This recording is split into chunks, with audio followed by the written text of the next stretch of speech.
Today we're in Washington and we're going to be hiking Rattlesnake Ledge. Gonna be honest with you, mate, just wanted to hijack your video real quick. When you look down, you'll obviously see a lake, but if you look straight ahead, you may notice another larger lake.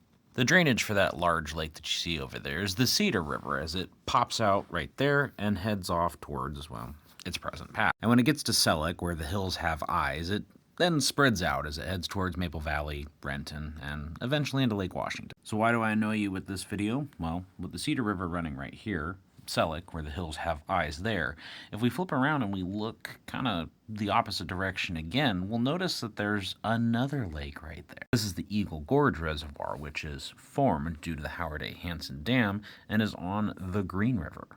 So why am I annoying you with this? Curious to look at this, because the Green River takes that channel over there and not this one. However, when we look at the Bare Earth LiDAR, it's interesting to note that that North Valley is a lot wider than the South one, and shows quite a lot of what looks like a former river.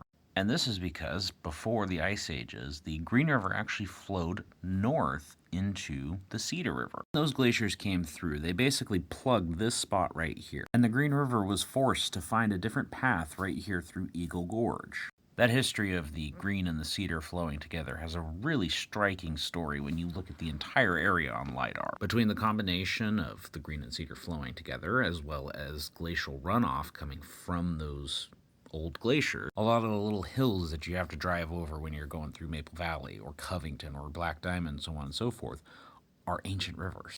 You want to see a really good example? Next time you're coming into Covington or going out of Covington, as you come around this corner past the SIR, Seattle International Raceway, or Pacific Raceway's exit, notice how you drop downhill. Also notice where they're building that new housing development is a ton of gravel, and you drop downhill. As you follow Highway 18, you're driving in one of these ancient river channels. Truly a curious little case of the gorgeous world that we have today.